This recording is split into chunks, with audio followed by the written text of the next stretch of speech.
pinagsasabi niyo mula sa aking pagkabata. Ay, ito na ang pagulatan ko. Hindi ba pwede maging normal at simpleng Kristiyano? Sakal na sakal na ako sa buhay na ito! Ako naman, itong kabataan na bago pa lang sa mananambahan. Sistema ng sanlibutan, ngayon ko pa lang nilalayuan. Maraming bagay ang hindi ko pa nalalaman. Mahirap palang mamuhay sa kanyang kalooban. Higit na mas masaya doon sa sanlibutan. Kaibigan, iyong plano'y aking napakinggan. Sa paglayo mo sa simbahan, ikaw ay aking sasamahan. Halika na, tuklasin natin kung anong meron doon sa sanlibutan.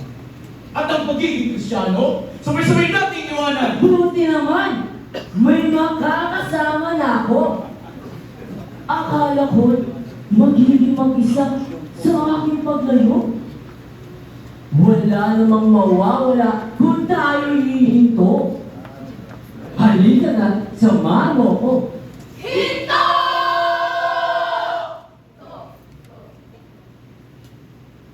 Hinto, kabataan!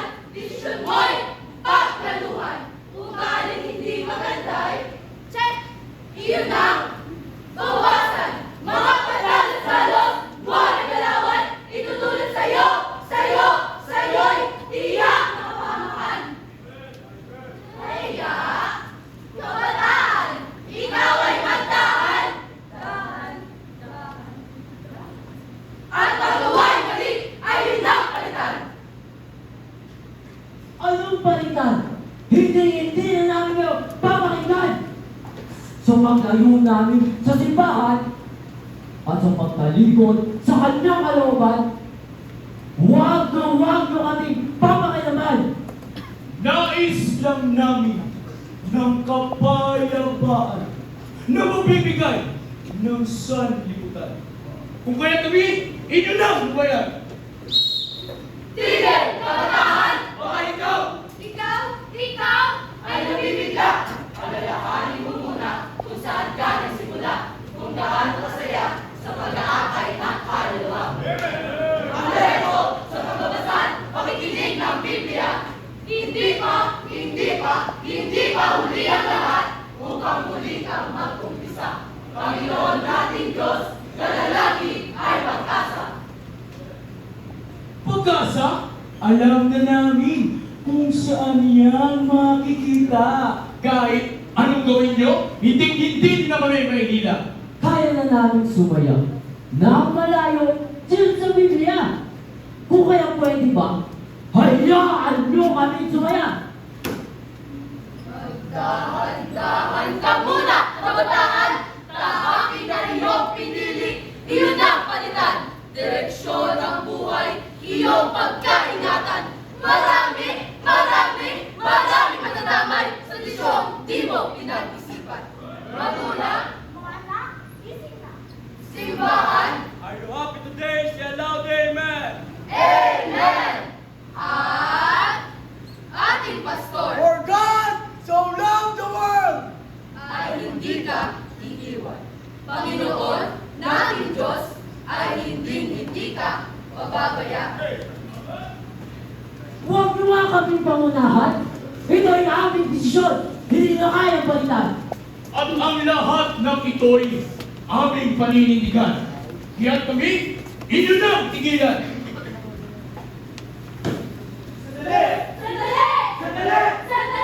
Sandali!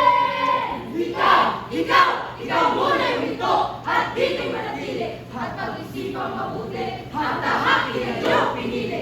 Kung ito ba ay tama o isang malaking mali sa pagpaplano ng buhay.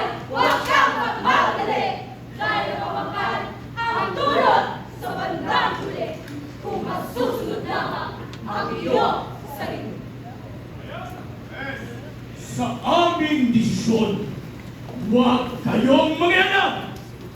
Ang mamuhay doon sa sanlibutan. Dala sa amin ay tunay na kasalanan. Lahat na lang ba'y inyo pang imatukan? Diyan naman sa simbahan, pinagbabawal ang kasintahan. Tsaka, yung paggawa ng kasalanan. Pwede yan, kung paminsan-minsan.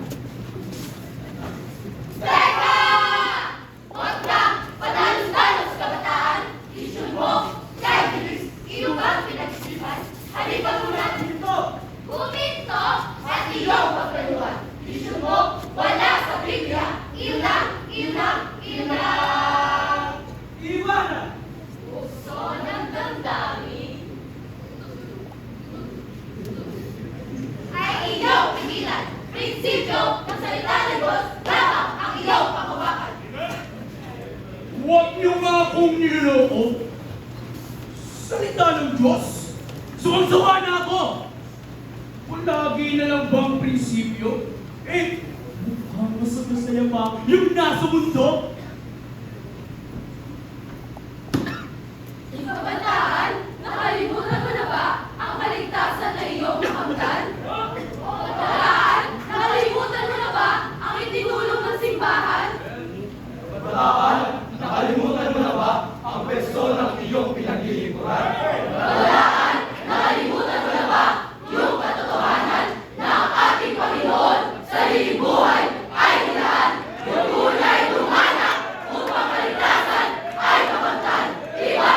Ito'y minsan mo nang napakinggan at iyong kinalakihan. Alalahanin mo lahat ng yan, Kristiyanong kabataan.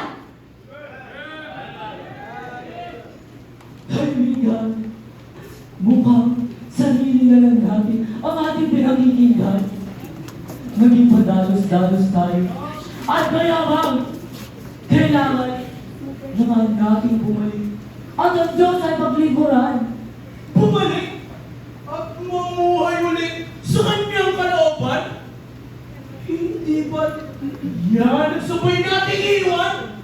Sige nga, bigyan mo ko ng malalim dahilan upang hindi tuloy ang plano kong magliban. Hindi pa masapat ang iyong napakinggan. At itutuloy mo pa rin ang iyong pagliban. Napakatigas ng iyong puso, kaibigan. Bumalik na tayo. Bakit may mapamadamay?